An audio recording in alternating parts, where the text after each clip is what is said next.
lever, qui en profite pour se désaltérer. C'est de l'eau de France. Pas de Dax? Peut-être. Oui, monsieur. Après tout. Pourquoi pas? C'est Lolo qui l'a amené. D'autant que Laurent Rodriguez est relation publique de l'eau de Dax, alors je soupçonne de l'avoir fait. Allez, on saute très haut, à l'avantage des Australiens. Farjon, attention au on bien pris par celui-là. Et il y a Campese aussi. C'est un mur, le mur de France. La troisième ligne doit venir aider en défense. Vite, récupération pour Berbizier, oui, tant mieux. Pour Berbizier. Et ça plaide pour la France. La Gisquet. Il n'y a pas de l'avant. À suivre, la Gisquet. Il remet la balle à Campese. Attention à Campese. Regardez qui est là-bas. Laurieux qui est là. Attention. Ouais. Champ. Une bonne essai. Audace. C'est pas perdu pour la France. Rodriguez pour Charvet. Charvet qui a du monde en soutien. Renverse la vapeur ici. Oui. Ballon pour la Gisquet. La Gisquet face à 3 Australiens. Quel temps du soutien qui retrouve à l'intérieur champ. Rodriguez maintenant, la balle pour Blanco. Blanco pour l'équipe. La France au final. Ouais, coucou YouTube et bienvenue dans un max de rugby. Là, on va voir la deuxième partie de cette Coupe du Monde 1987, le quart de finale contre les îles Fidji, où on a été un petit peu bougé. La soufflée dans les bronches de Jacques Fourreau à ses joueurs entre le quart et la demi. Et enfin, la demi-finale mythique contre l'Australie. À ne pas manquer, c'est sur un max de rugby. Demi d'ouverture de la grande star de l'équipe fidjienne qui jouait d'habitude arrière et qui s'appelle Korun Duandua. Korun Duandua, c'est un remarquable buteur. Et jusqu'à présent, il jouait toujours à l'arrière et cette fois, les Fidjiens l'ont sélectionné à l'ouverture. C'est un peu, si vous voulez, le joker de cette sélection fidjienne face à la France qui, elle aussi, a procédé à de grands bouleversements et principalement Pierre Badejo, Franck Ménel qui jouera aujourd'hui 3 quarts centre. La place de demi-ouverture étant occupée par Guy Laporte. Alors comment peut-on expliquer cela, d'autant que Charvet est obligé de glisser à l'aile? Et voilà, c'est le mystère des sélections. Il est vrai qu'actuellement, vers le rugby moderne, on cherche à prouver et à chercher que nous devons avoir des joueurs. Ondars, Garvey, Agé, Lorieux, Champ, Herbani, Rodriguez, Vervizier, Laporte et toute cette équipe de France qui entre maintenant dans l'arène de l'Eden Park avec à ses côtés l'équipe des Fidji qui va jouer donc dans son traditionnel maillot blanc avec un palmier sur le maillot et son short noir. Une équipe des Fidji qui est surtout très à l'aise quand il s'agit de jouer à 7, moins à l'aise quand il s'agit de jouer à 15. Mais aujourd'hui, c'est de 15 dont il s'agit, puisque c'est la Coupe du Monde de rugby à 15, la Marseillaise.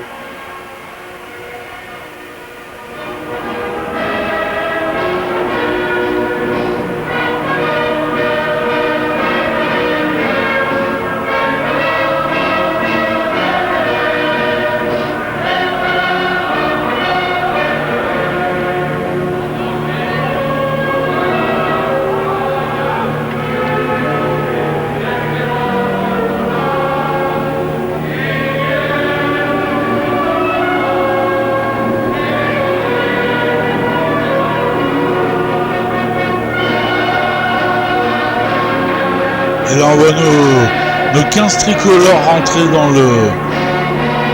dans l'arène de l'Eden Park, là où se jouera la finale de la Coupe du Monde en Nouvelle-Zélande.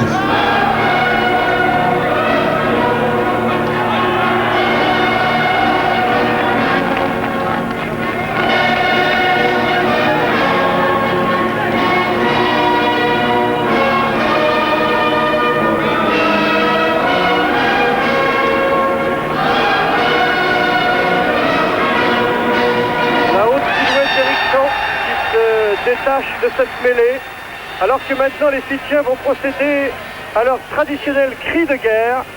Et là, comme pour l'hymne, les 21 joueurs, c'est-à-dire les 15 titulaires et les 6 remplaçants, font le haka sous la direction de leur capitaine Rakoroy. Voici donc le haka des îles Fidji.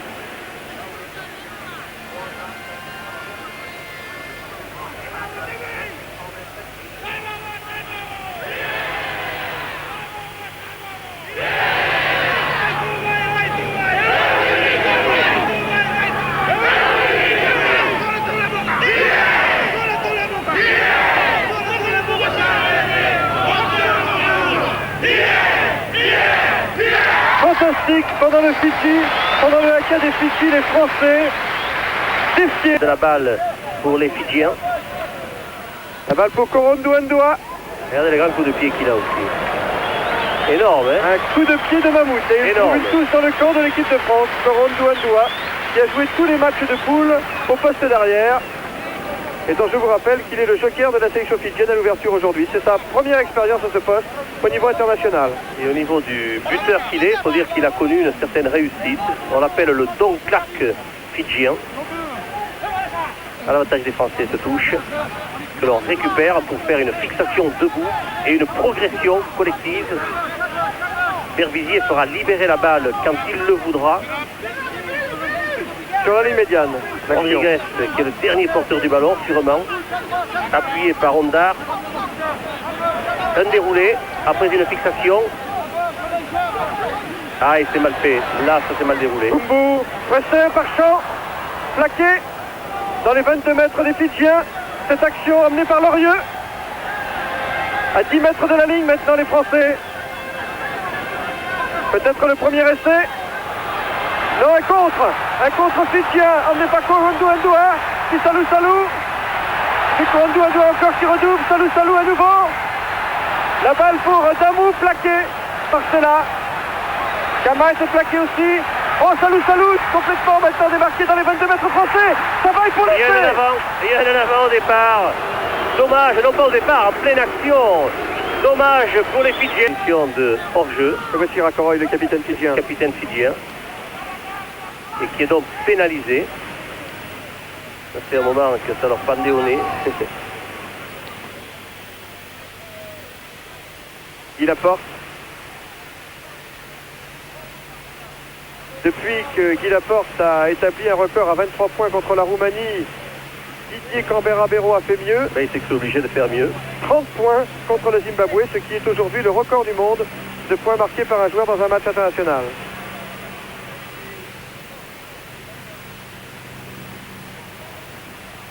Deuxième tentative de Guy Laporte.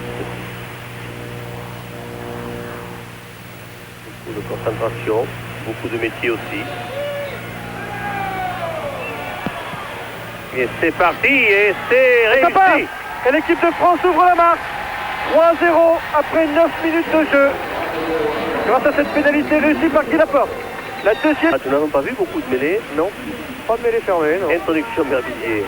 Et poussée énorme du pack français. Oui. On les fait reculer à la course. Et l'on maîtrise le ballon avec Rodriguez qui le garde dans ses pieds. Dans un fauteuil, Berbizier, oui. hein. Laporte. En l'air, tenez. Allez, Blanco qui a tapé en l'air. La balle est prise par Damou. Oui, mais tout de suite, il y avait celle-là. Attention à Kumbu. C'est Navalou maintenant, le demi de mêlée. Korondu Ndua. Oh, c'est Michel. En position de débordement, plaqué. Repris in extremis. Oh, c'est un essai inévitable. Oui. Et c'est Fidjien marqué par Goroy. Et les Fidji qui prennent l'avantage à la marque 4-3. Un essai extraordinaire des Fidji en ce début de match. Ça fait la 2e ou 3e action que l'on voit ici de Navalou qui a donné à Korondu Ndua. Et c'est l'ailier Mitchell, l'ailier gauche Mitchell qui va donner à l'intérieur à qui? Eh bien, au numéro 6, Gorro. Et c'est Gorro qui va marquer cet essai. Magnifique essai des Fidjiens, qui vous avait donné d'ailleurs un aperçu de leur capacité offensive en début de match. On voit ici Mitchell, vous allez voir, il va donner la balle à l'intérieur à Gorro, qui est venu en soutien et qui n'a pas hésité. Ah, ils sont insaisissables, ces Fidjiens. Eh bien écoutez, ça va les mettre en confiance pour un match que l'on trouvera peut-être finalement équilibré, alors que sur le papier, personne ne donnait une chance à ces Fidjiens. Mais il est vrai, c'est bien fait, hein. Et c'était encore Pierre Berbizier qui était là pour plaquer Mitchell. Et Blanco n'y pouvait rien, car Gorro était lancé. Attention à la transformation. Korondu Ndua, transformation. Et il s'est tapé le diable, hein. Mais ça passe à côté. Et les Fidji, pour la première fois d'être des Fidji, l'introduction a été faite par Nawalu. Et on les pousse et on leur gagne la balle. Elle a gagné cette balle, oui, Rodriguez. Fort comme taux. À 1 mètre de la ligne. Par tout son pack. Vont-ils aller au-delà de la ligne de but? Oui, Ouais, accordé. Essai accordé par M. Norling à l'équipe de France qui reprend donc l'avantage à la batte. essai collectif, essai de bonne guerre, car c'est à ce niveau-là que nous allons prendre le dessus sur les Fidjiens. L'essai est accordé à Lorieux. 7-4 pour l'équipe de France. Regardez l'échappée de Rodriguez comme un bulldozer qui garde la maîtrise de la balle. On se regroupe autour de lui et là on va faire une action de poussée collective axiale pour nous mener vers les buts fidjiens. Essai accordé et tentative de Guy Laporte. Ah là, il commence à être inquiétant ces Fidjiens de les voir courir dans tous les quatre coins du terrain. Il fallait bien un petit peu les châtier là. Sur cette action, Guy Laporte et Lorieux. Surtout Alain Lorieux, oui, qui se fait soigner en ce moment par Antoine Galibert. Ah oui, il semble être... Arcade, au nom des Soulailles. Il faut mettre, oui, il faut mettre. Alain Lorieux qui a marqué son deuxième essai international. C'est à Nantes contre la Nouvelle-Zélande qu'il avait marqué son premier essai. Il a perdu sa manche même dans la bagarre là. On lui a mangé une manche à Alain Lorieux. Oh, je pense pas qu'ils aient été jusque-là les Fidjiens. La côté tranquille de la porte. Transformation réussie. L'équipe de France qui mène maintenant 9-4 après 24 minutes de jeu. Bien doté son coup de pied, Guy Laporte. Allez, moi je sais ce qui va se passer. On va pousser. Rodrigue va aller jusqu'au niveau de la ligne d'essai et il va aplatir. Et voilà. De Rodriguez. Voilà. Accordé par M. Norling. C'est là où l'on voit toute la puissance du pack français, l'opportunité de Laurent Rodriguez. C'est vrai que c'était le rôle du numéro 8 de jouer dans ce sens-là, c'est-à-dire d'assurer la poussée, de maîtriser la balle sur la sortie de la mêlée et puis de s'en saisir pour marquer. Ça paraît simple, mais il faut savoir le faire, il faut pouvoir le faire, il faut avoir les moyens. Voilà, c'est dans ce jeu en profondeur, de pousser en profondeur, parallèle aux lignes de touche, que nous progresserons. Et tout à l'heure, vous verrez que peut-être nous libérerons quelques balles pour assurer quand même le spectacle, sans pour autant faire aussi du résultat. Car attention, aujourd'hui, c'est un quart de finale, c'est une phase éliminatoire. La transformation presque en face des poteaux. Guy Laporte, président du club de pétanque de Groyer. Quand il ne joue pas au rugby, il joue à la pétanque, Guy Laporte. En attendant, il va enquiller 2 points. Il m'a fait mentir, le vilain. Eh bien, c'est raté. Eh bien, je vais vous dire, c'est rare de sa part. Eh bien, même les meilleurs buteurs du monde peuvent rater des transformations aussi faciles. Je sais pourquoi.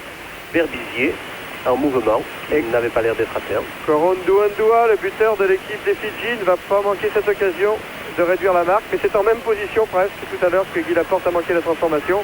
Alors qui sait? L'équipe de France mène 13-4 pour l'instant. Koro Douadoua. 13-7 maintenant. Grâce à cette pénalité réussie par Korondu Andua, les Fidji réduisent l'écart.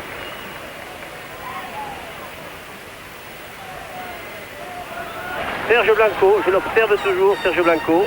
Ça va, il est naturel, il est normal, il ne boite pas après cette longue course, il a même démarré.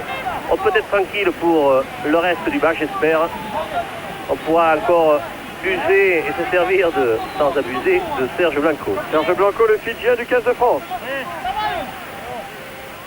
Verbizier pour la remise en jeu à la touche.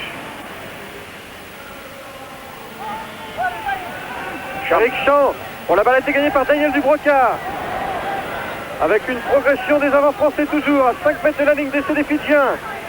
Verbizier. Oui, qui a voulu y aller tout seul, mais qui a donné la balle à un de ses avants, qui va recréer ici. Rodriguez en force, oui. Champ et Lorieux. Allez Lorieux. Plus qu'un mètre de la ligne, Verbizier, Rodriguez en force. Et voilà Rodriguez, formidable. Et le deuxième essai en force de Laurent Rodriguez, accordé par M. Darling et l'équipe de France, juste avant la mi-temps, qui mène maintenant par 17-7. Quelle puissance Rodriguez depuis le début du match. Toutes les actions qu'il a pu mener ont été positives, comme ici. Boum, percussion, il va donner à Champ. Il va trouver le moyen de se relever, car là, c'est Lorieux qui met la balle au sol. Puis regardez qui va s'en saisir, c'est Verbizier. Qui va-t-il retrouver? Laurent Rodriguez, qui était à l'origine de ce regroupement gagnant et qui se retrouve dans l'embut. 10 points d'avance pour l'équipe de France. Je crois qu'ils vont accuser le coup bientôt, les Fidjiens, car ces contacts laissent des traces.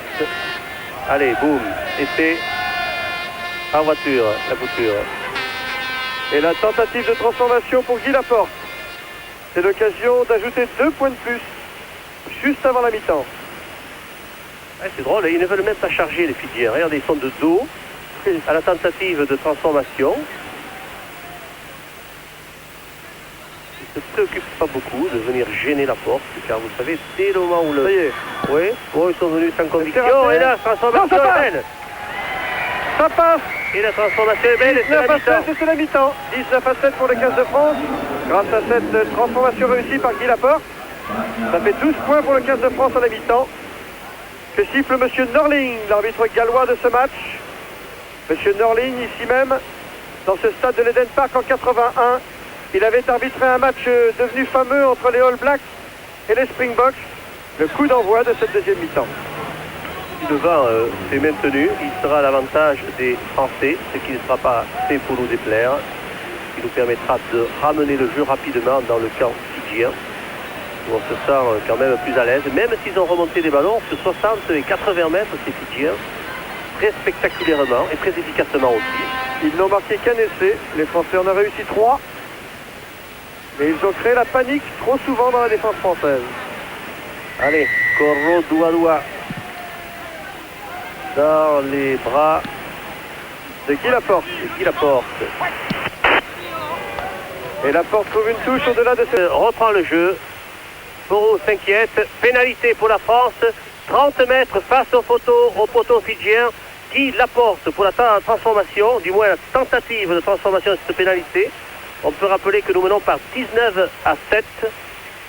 Oui, alors puisque vous n'avez toujours pas d'image à cause d'une rupture de faisceau qu'on est en train d'essayer de réparer ici en Nouvelle-Zélande, nous vous signalons donc que Guy Laporte pour l'équipe de France tente cette pénalité de 30 mètres face au poteau. Ça va me rappeler quand je commentais à la radio avec Émile Toulouse pour France Inter, ça. Voilà, salut Mimile. Salut Émile Toulouse, on en profite pour le saluer en passant, alors que Jean-Luc Joinel s'échauffe.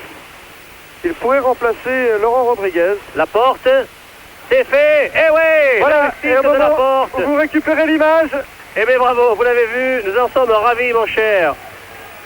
Vous avez vu la réussite de Guy Laporte qui ainsi porte le score français à 20. Oui, non pas pour spécialité ces Fidjiens évidemment de venir dans les regroupements, de créer des molles, de créer des mêlées ouvertes. je me rappelle quelqu'un, Salou.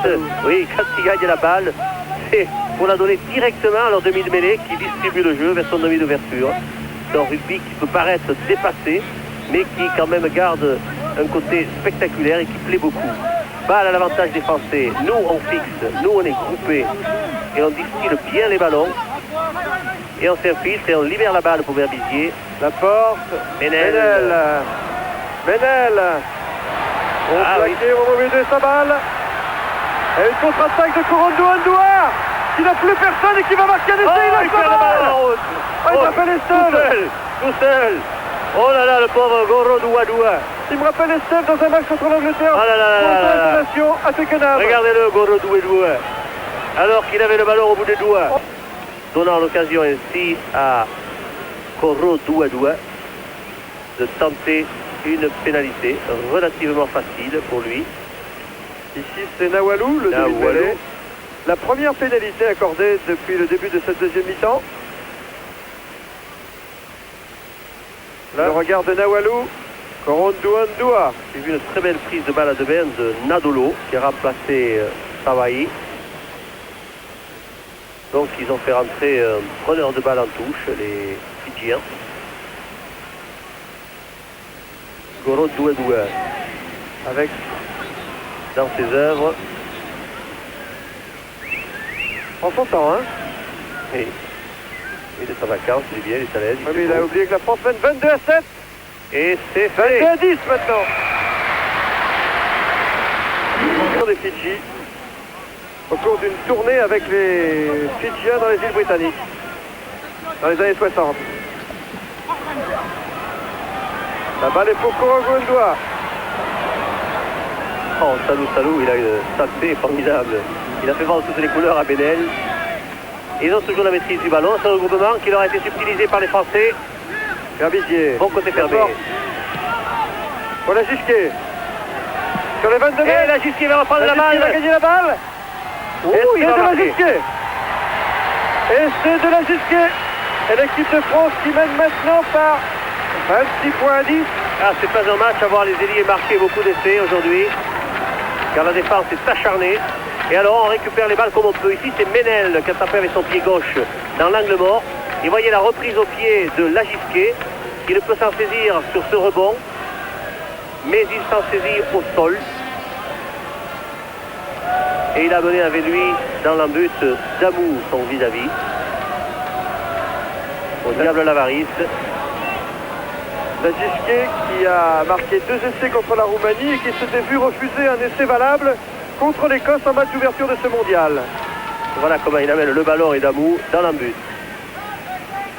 26 à 10 pour l'équipe de France et peut-être 28 si la Porte réussit cette transformation.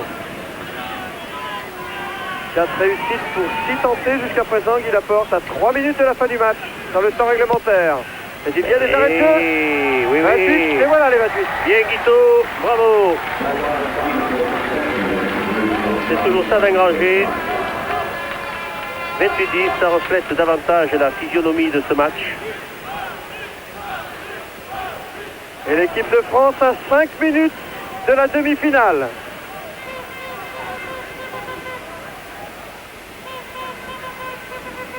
Hatch, Nawalou. On fait des Rondoa, Kama. Kama pour Koumou. Koumou Plachon avec du soutien. Oh, une superbe passe pour Damou. Et c'est de Damou. Et c'est magnifique. Bienvenu. De pur classicisme de la part des Fidjiens. Vraiment surprenant ces Fidjiens. Comme nous le disait Mexted, où c'est l'ombre, où c'est le soleil, mais aujourd'hui c'est le soleil pour eux. Car même battus, eh bien ils ont fait un excellent match. Ici le gain de balle avec Netoulou, puis Korodouadoua et Damou qui vient de donner ici à Koumou qui est intercalé. Et vous allez voir comment il va admirablement jouer pour son ailier Damou. Voilà Damou, personne n'y peut rien, pas plus Stella qui s'est replié pour défendre. Et réduisent ainsi le score, ces diables de Fidjiens. 4 essais à 2 pour l'équipe de France, mais les plus beaux essais marqués par les Fidjiens, dont celui-ci, celui de Damou.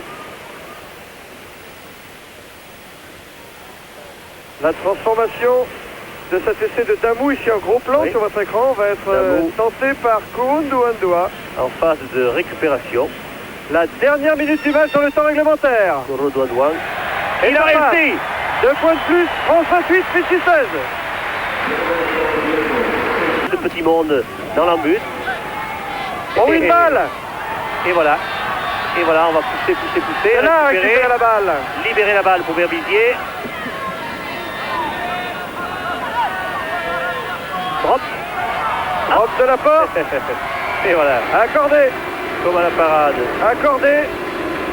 3 points de plus, c'est l'équipe de France qui passe les 30 points maintenant. 31-16 face au Fidji. Le premier drop marqué par un joueur français depuis le début de cette Coupe du Monde. Il est l'œuvre de Guy Laporte. Alors que sur cette Kamakao soutenu par Mitchell. Je crois qu'on pourra passer nos vacances aux îles Fidji. Pierre, on pourra s'expliquer avec les Fidjiens. Et même à Kamakao si vous voulez. Nous comprendrons très bien. C'est joli les îles Fidji. Et c'est fini.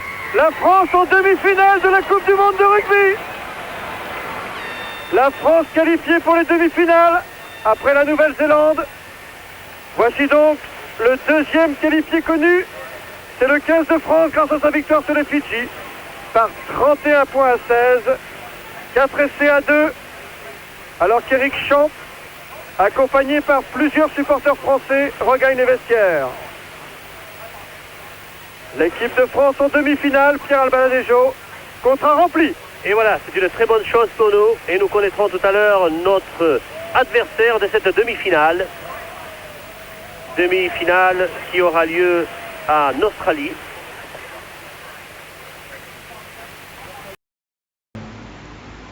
Voilà, donc le quart de finale contre les Fidji a eu lieu. Et je me souviens à l'époque, Jacques Foureux, je me souviens, j'ai vu, parce que moi j'avais que 8 ans, j'étais tout petit, donc je m'en rappelle pas bien sûr, mais je me souviens à l'époque, j'ai vu sur l'autre chaîne l'énervement et l'agacement de Jacques Fourreau qui était très très très remonté, très en colère après ce quart de finale. C'est vrai que les Fidji ont été bons, ils ont bien joué et ils ont bien joué le coup. Et on les attendait pas à ce niveau-là et on a été un petit peu surpris du répondant qu'il y avait en face. Voilà. Ce qui donna lieu après un entraînement acharné des Français où Jacques Fourreau avait dit de toute façon il n'y aura plus aucun titulaire. Maintenant vous allez gagner votre place à l'entraînement.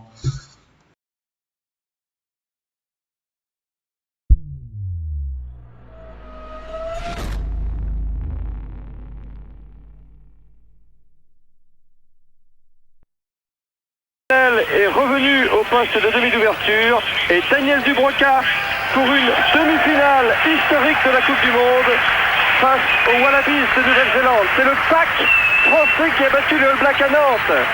Seulement 3 joueurs du pack survivants du match contre l'Australie l'an passé perdu, Dubroca, Rodriguez et Champ.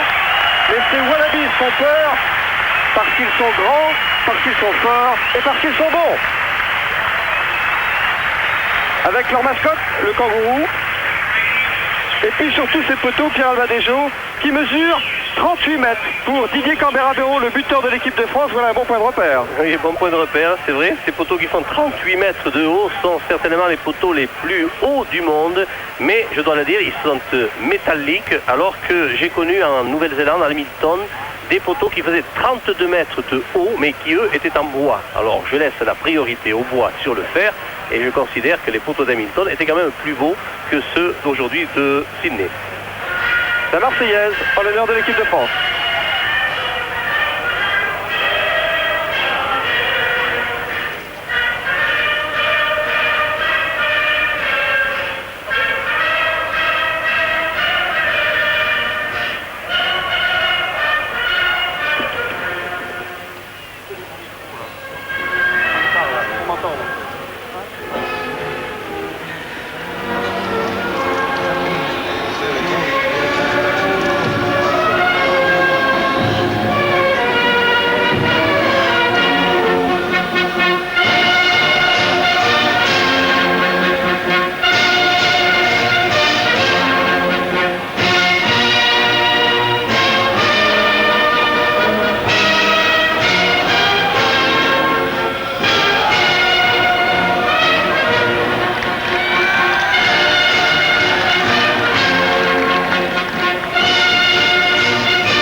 Ce pays que nous n'hésitons pas à qualifier comme de l'un des plus beaux du monde.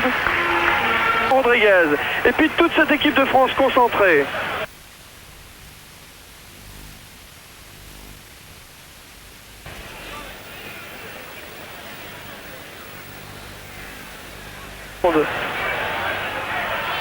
Pour les Bleus qui jouent à gauche. Face aux Australiens, c'est parti. C'est un baiser. Ah, le coup de pied brossé et qui gagne 50 mètres sur la ligne médiane. Donc nous avons choisi de jouer Cocker en fond de touche qui récupère cette balle. Le drop. Line-up pour le drop. Oh non. Accordé. Accordé. Ah ben je l'avais vu légèrement à gauche et M. Anderson l'accorde, c'est qu'il y est. 3e minute du match. Le score est ouvert pour l'Australie sur ce drop réussi par Michael Laina.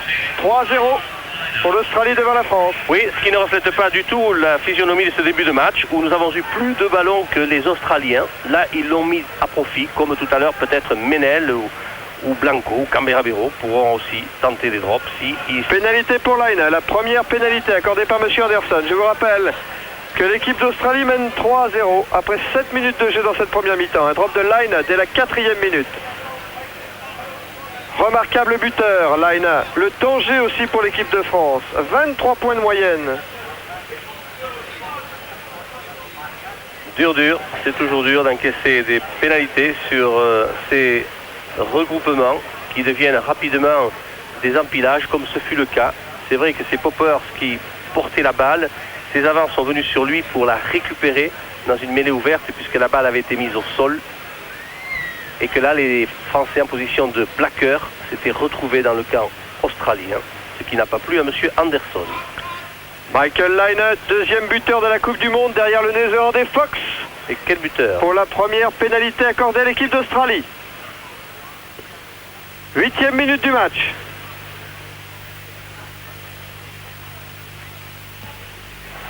Et ça passe. Et c'est fait. Monsieur Fleming et Monsieur Bevan, les juges de touche, ont levé le drapeau.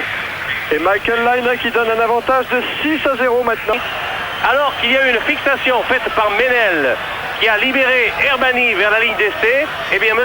Anderson avait considéré qu'il y avait une position de hors-jeu des Australiens, chose aberrante, car ils étaient punis de cet hors-jeu, les Australiens, par l'essai que marquait Herbani.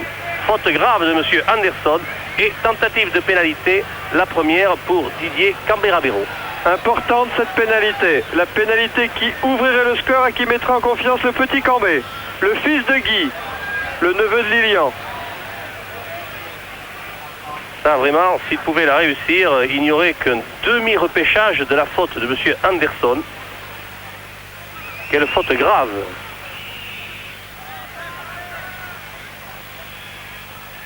Kempese de dos.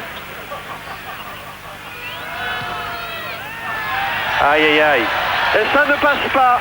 À gauche, oui. Et ça ne passe pas. Et oui, les tensions là, ça va faire du mal pour récupérer la balle. Oui, Herbani. Une charge Herbani. Tout le pack français maintenant. C'est la France qui progressait. Pénalité de position d'hors-jeu des Australiens. Tout à fait vrai. À l'avantage des Français. Vous voyez la ligne médiane, ce qui fait que nous sommes à 48 mètres. 48 mètres des poteaux australiens. Simon Poitvin pénalisé par M. Anderson. Vous noterez d'ailleurs que les arbitres, pour la première fois depuis le début de cette Coupe du Monde, ne portent pas les maillots officiels qui avaient été attribués au directeur de jeu et que M. Anderson, un Écossais, porte le vrai maillot gallois, avec l'emblème gallois en plus sur la poitrine. Quant aux juges de touche, ils sont en survêtement. De là à penser qu'il y a un problème avec les fameux maillots officiels, nous n'irons pas loin. Didier Cambera-Béraud, une tentative ratée, c'est sa deuxième. Et l'occasion d'ouvrir la marque pour l'équipe de France. Bien placé, le vent légèrement contre. Vraiment face au poteau, et quel poteau! Là, vous voyez, la caméra écrase un peu la distance, mais il y a 48 mètres. Elle est droite, elle passera à côté. Ah, ça passe à gauche. Raté. Oui, mais quelle était a influencé M. Anderson. Tentative de pénalité de plus de 50 mètres pour Michael Laine.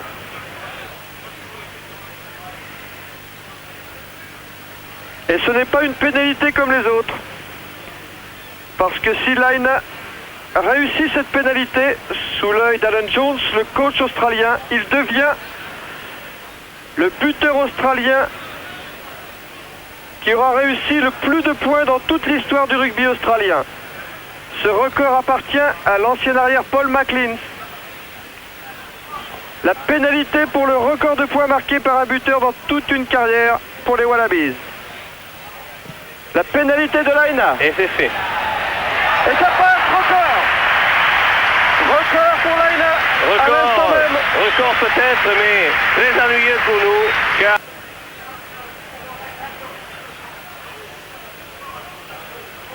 Michael Laine, quand il a fait sa dernière tournée avec l'équipe d'Australie en France, il jouait 3 quarts centre.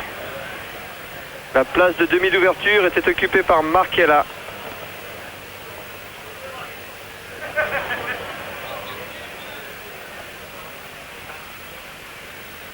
Allez, Laine encore dans ses œuvres. 100% de réussite dans ses coups de pied au but depuis le début. Un buteur merveilleux qui réussit cette pénalité. Non, ça ne passe pas sur 6 pour l'équipe de France.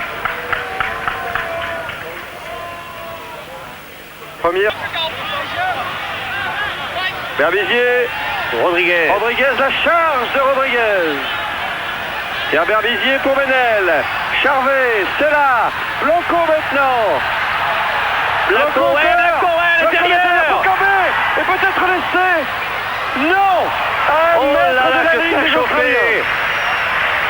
Alors que la Gisquet avait mis le feu aux poudres du côté extérieur, prenant tout le monde de vitesse, adversaire et partenaire, il a trouvé le moyen de retrouver les Français en appui. Et c'est une grande attaque du côté opposé à laquelle vous venez d'assister. Malheureusement, elle a échoué à 2 mètres à peine des buts australiens, remis en jeu par Lawton. Dernière minute du temps réglementaire. On joue maintenant les arrêts de jeu. Ah, si nous pouvions réduire le score. Cutler a sauté plus haut que tout le monde oui, pour les c'est vrai. Australiens. Et on lui arrache la balle. Lorieux, ouais, il va marquer. Troisième essai international d'Alain Lorieux après la Nouvelle-Zélande. Incontestable. On va revoir cette phase de jeu. Lorieux, le solide Lorieux. Après la Nouvelle-Zélande et les Fidji, essai contre l'Australie. Qui depuis un an s'est affirmé comme un titulaire à part entière dans cette équipe de France. Puissance formidable, regardez-le, il vient d'arracher la balle dans le pack australien et là personne ne l'arrêterait.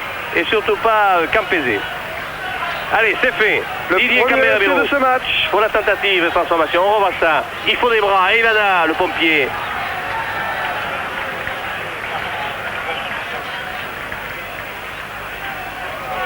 Alors, tentative très importante de Didier Camberabero. Bravo Alain Lorieux. À toi Didier. Alors que Jean-Pierre Garouet nous semble touché. Mais oui, il est un peu diminué. Garouet, il n'a pas l'habitude d'être changé au cours de match. C'est un solide garçon. Allez, on est tous avec toi Didier. Didier Camberabero pour la transformation de cet essai. Ouais, vous le voyez, c'est la ligne de touche. Le ballon est planté à peine 50 cm. Oh oui. Le ballon est beau. Oui, il tourne, ça passe. 6 pour l'équipe de France. Eh bien, voyez-moi, ça va aller mieux. Formidable équipe de France qui est revenue au score. Car elle avait la manière, cette équipe de France. On revoit ici acharné, regardez ce gros plan. Formidable d'Alain Lorieux. Affamé de la ligne d'en but. Eh bien, les choses vont changer car telle est la règle. Bien, Jeannot Condom qui n'avait pas joué le dernier match, les quarts de finale. Et c'est la mi-temps, me semble-t-il. C'est refait une santé. C'est effectivement la mi-temps, sifflé par Monsieur Anderson. Alors on fait des comptes. On fait des comptes pour constater que l'équipe d'Australie mène 9-6, mais que l'espoir demeure dans le camp français, gagné par Lainez. Qui se trouvait là par hasard, mais il est toujours pour les Français. Lorieux. La charge de Lorieux. Berbizier encore. Balle au sol. Récupéré. Encore par Lorieux. Formidable Lorieux. Déchaîné. Sur les 22 mètres australiens. On vite, vite derrière. Une de contre. C'est là, formidable. C'est là. Oui, entre les poteaux et l'équipe de France. Qui prend l'avantage pour la première fois depuis le début de ce match. Le bel essai amené par le pack, par Berbizier. Et puis par Stella.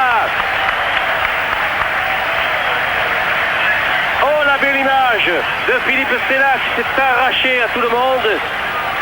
Au milieu des poteaux, s'il vous plaît, on voit cette action avec Lorieux qui a été 2 fois formidable. Dans cette récupération, voyez-le, il s'infiltre. Il laisse la balle libérée pour Berbizier qui choisit le côté gauche pour Ménel qui joue admirablement pour Stella. Stella crochette, s'infiltre, déborde et marque au milieu des poteaux. Transformation. On revoit la passe de jeu, regardez, il va venir à l'intérieur, il crochette tout le monde, il déborde ce défenseur. Campese ne peut rien. Essai au milieu des poteaux. Transformation réussie. Transformation réussie. L'équipe de France mène maintenant par 12-9. Nous vous l'avions dit qu'il allait se passer. Car la force d'un pack, c'est quand elle a la maîtrise du ballon et qu'elle attend l'ordre du demi de mêlée pour libérer celui-ci. Tant qu'elle le tient, qu'elle fait l'impact physique sur l'adversaire, eh bien c'est un signe de domination du pack qui possède la balle. Herbert. Oui, pris et bien ceinturé par 3 Français. La balle est toujours pour les Australiens. Codé pour les Australiens. Qui progressent. Vous savez que dans ces modes, on n'a pas le droit de mettre des joueurs au sol, on ne peut pas les plaquer. Par Jones pour Lainez. Par Jones, pour le prendre par Jones. Lainez maintenant. Une passe pour Rodriguez. Il y a Campese, encore du mal pour Campese. 25e essai de Campese. Il devient le joueur qui a marqué le plus d'essais dans une carrière internationale. Il bat le record de l'Écosse Sim. Campese. Et l'équipe d'Australie qui reprend l'avantage à la marque. Comment on s'est laissé fixer sur ce regroupement et qu'on n'a pas pensé qu'à la sortie des regroupements, les Australiens allaient faire circuler la balle, car c'est leur rugby, ça eux. Et là, ils l'ont fait au moment opportun. Saluons cet essai de Campese, qui ne nous arrange pas, mais que l'on revoit ici avec Lionel. C'est lui qui a amusé le monde en crochetant 2 fois à l'extérieur, à l'intérieur. Il remet cette balle là-bas et bon plaquage de la Gisquet. Mais voilà, Greg a remis à Campese le ballon du bonheur. Le 25e essai de l'arrière de l'équipe d'Australie en 31 sélections internationales. C'est le record du monde. 25 essais marqués. Mais que le match est beau et qu'il est ouvert et indécis. Line-up pour la transformation de l'essai de Campese. 13 pour l'Australie, 12 pour la France. À la 7e minute de la deuxième mi-temps.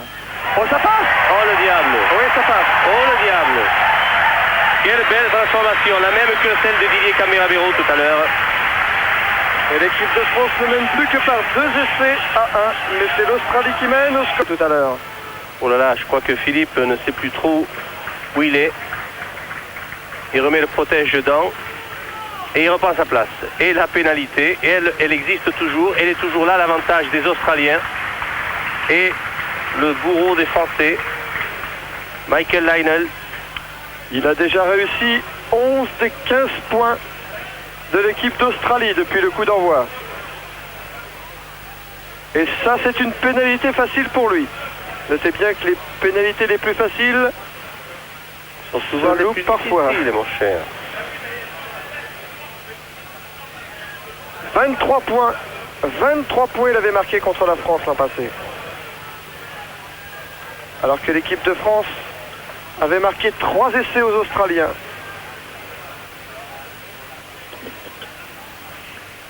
Allez, Lionel, pénalité face au poteau français sur la ligne des 22 mètres.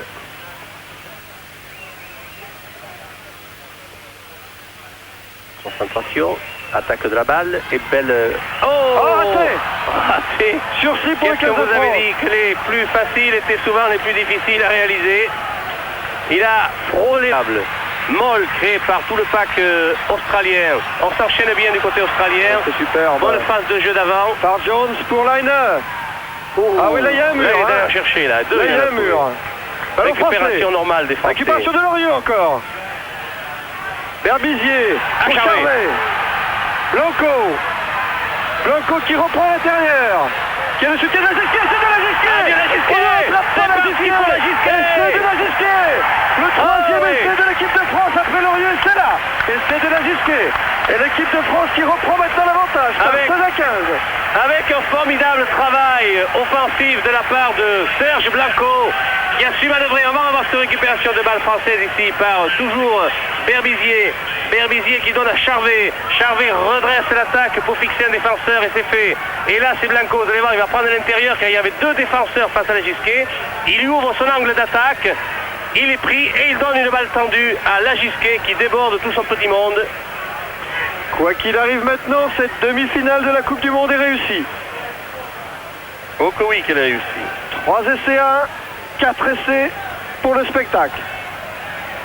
Et des beaux essais. Allez, on repart pour une transformation de Didier Camérabero. Alors que nous sommes à 16-15 à notre avantage. Didier Camérabero pour la transformation. Et 2 points de plus. Vous les voyez, mais c'est difficile là.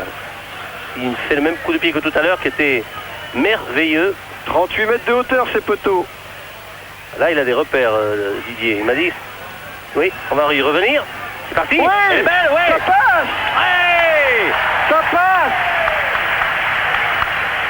18 pour la France, 15 pour l'Australie. Impeccable Didier, impeccable. Je disais ce matin au petit déjeuner, il me racontait que toute la nuit il n'avait fait que taper des coups de pied et que malheureusement il n'avait pas beaucoup de réussite. Alors ça me fait rire, tant mieux, car il est mieux valu qu'il ait la réussite. Maintenant, pénalité face au poteau australien, en position de hors-jeu de toute la ligne de 3/4 australienne. C'est après coup, M. Anderson a laissé jouer la règle de l'avantage.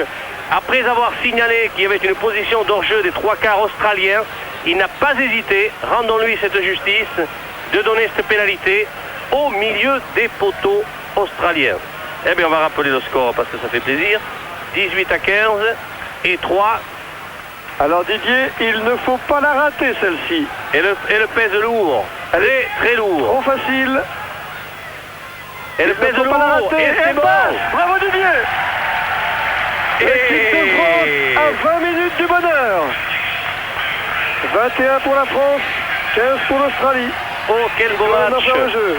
que nous offrent les Français en avant. C'est vrai, vous l'avez vu. Et si Bien, Michael vous allez le Laine revoir a ici. réussi la Regardez bien. transformation Regardez bien. égalitaire. Qui a réceptionné, le jaune a réceptionné, a lâché la balle devant lui. Oui, en avant de Cocker, c'est évident. Sauf pour M. Anderson. C'est un hold-up. C'est un hold-up.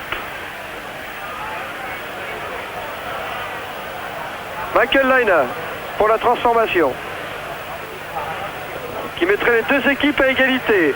21-21. Je vous rappelle qu'en cas d'égalité à la fin du temps réglementaire, une prolongation de 2 fois 10 minutes sera jouée.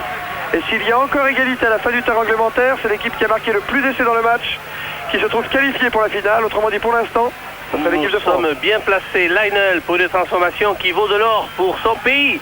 Il a tapé bien et il a raise. 21-21. Et le diable a très bien tapé. Lionel. C'est le match nul pour le moment. 21-21. Dans un match d'une très très grande qualité technique, phase de jeu ici, où Serge Blanco va récupérer la balle qui n'est pas sortie en touche. Maintenant on peut dire malheureusement qu'elle n'est pas sortie en touche. Il tente le tout pour le tout avec Lagisquet. Lagisquet donne une passe longue par terre à Didier Cambera-Béraud, contré, mis au sol, qui a lâché la balle. La preuve, c'est un Australien qui en a hérité. Didier Cambé malheureux. Malheureux Didier Cambé. Est-il responsable? En tout cas pour M. Anderson, c'est un cadeau offert à Michael Laine face au poteau. Et 3 points donnés pour ainsi dire. Pas possible qu'on perde un match sur une phase comme ça, après une telle partie. Comme l'équipe de France en a perdu bien d'autres dans le passé. Ça va, là. Et ben voilà. 24 pour l'Australie. Et 21 pour la France. Eh bien, c'est pas fini, parce que maintenant, c'est la révolte des Français. Oui, mais il reste pas beaucoup de temps, Pierre. Il y a des arrêts de jeu, c'est vrai. 3 minutes de temps réglementaire. Mais quel cadeau nous leur avons fait. Pénalisé sur un plaquage à retardement tout à l'heure, Rodriguez, je crois, sur Lionel. La dernière minute du temps réglementaire. Quelle pèse lourd cette pénalité. Je pense que Didier jamais ne s'est trouvé devant autant de responsabilités. Didier Cambera-Béraud. Une place en finale de la Coupe du Monde, car si Didier Cambera-Béraud réussit la pénalité qui lui est accordée, match nul entre les deux équipes et on peut jouer les prolongations. Didier Cambera-Béraud, 4 coups de pied réussis sur 6 tentés depuis le début de ce match. Il va viser la barre ou le poteau imaginaire qui se trouve entre les deux. Il va viser le milieu. Il va se mettre dans la tête qu'il y a un 3e poteau au milieu. C'est celui-là qu'il va viser. Pense à qui ton père, Didier? Allez, on est tous avec toi. Concentration, bonne concentration. Il faut qu'il ait tous ses moyens. Il faut qu'il rentre dans la balle. Il ne faut pas doser son coup de pied. À ce niveau, non. Il tape. Il la tape belle. Égalité! Égalité! Il fallait le faire, il l'a fait. 24-24. Didier Cambé redonne l'espoir au 15 de France. Nous sommes encore qui tarde à se relever, qui en profite pour se désaltérer. C'est de l'eau de France. Pas de Dax? Peut-être. Oui, monsieur. Après tout. Pourquoi pas?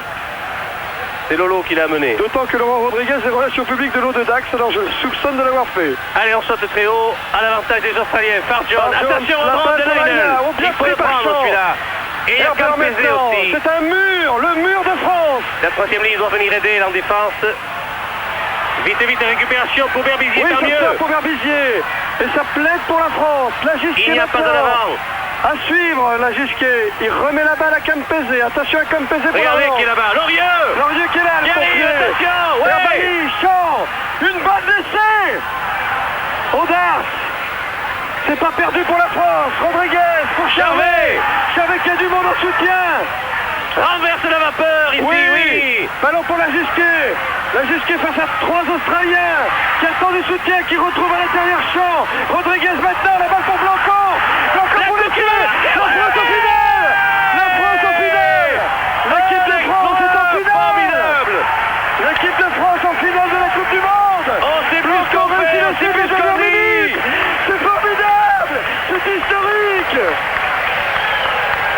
L'essai est accordé par monsieur Anderson. À la 44e minute de cette deuxième mi-temps, Serge Blanco marque le 1. Cette fin de jeu, on la voit un peu en fin d'action. Le coup de pied de recentrage de la Gisquet. Au point de chute, Campese fait une faute grave. Laurieux est arrivé comme un fou, comme un boulet de canon avec Herbani. Ondars qui prend une balle acrobatiquement. Et là, on revoit encore la Gisquet. Rodriguez.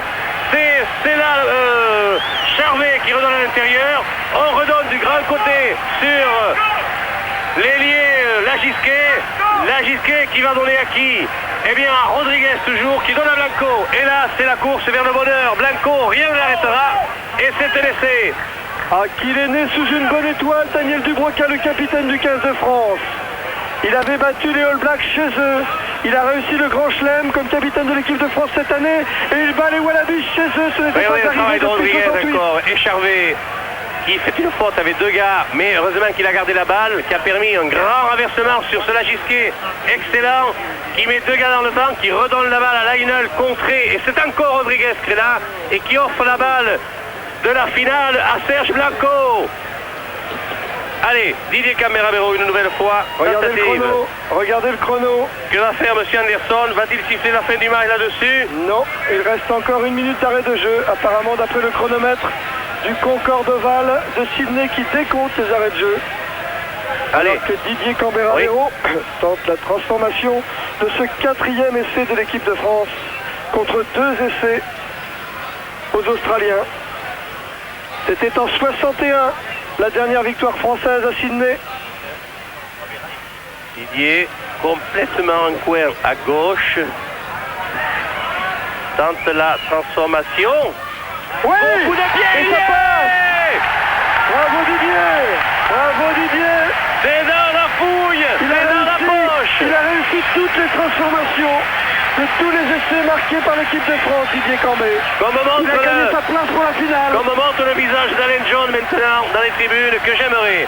Allez, le jeu reprend. Toujours le pompier, Laurieux à la réception. Pour la France. Moll, libération de la balle pour Berbizier dans l'axe. On va pas se mouiller, n'aie pas peur les enfants. Oui, Ménel. Très loin, il trouve la touche. Ah, il faut jouer sérieux. On va la faire jouer, cette touche encore. Et c'est fini. Rapidement. Et l'équipe de c'est France fini. est en finale de la Coupe du Monde. Quelle la grande première fête. Coupe du Monde. L'équipe de France en finale de la Coupe du Monde. Elle connaîtra son adversaire demain, puisque l'autre demi-finale sera jouée à Brisbane demain entre l'équipe de Nouvelle-Zélande et l'équipe de Galles. Selon toute vraisemblance sur ce qu'on a vu jusqu'à maintenant, c'est contre les All Blacks de Nouvelle-Zélande chez eux, l'Eden Park d'Auckland, qu'elle jouera samedi prochain la finale, l'équipe de France. Daniel Dubroca, le capitaine, doit être bien entouré, et Simon Poitvin, le vice-capitaine de l'Australie.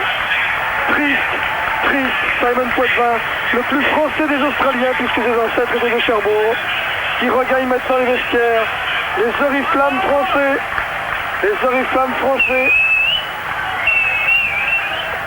Alors qu'ici, c'est Steve Cutler, avec le maillot de l'équipe de France, le deuxième ligne australien, qui regagne les vestiaires.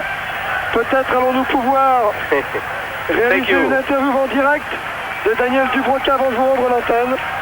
Jacques Fou et Denis Charvet.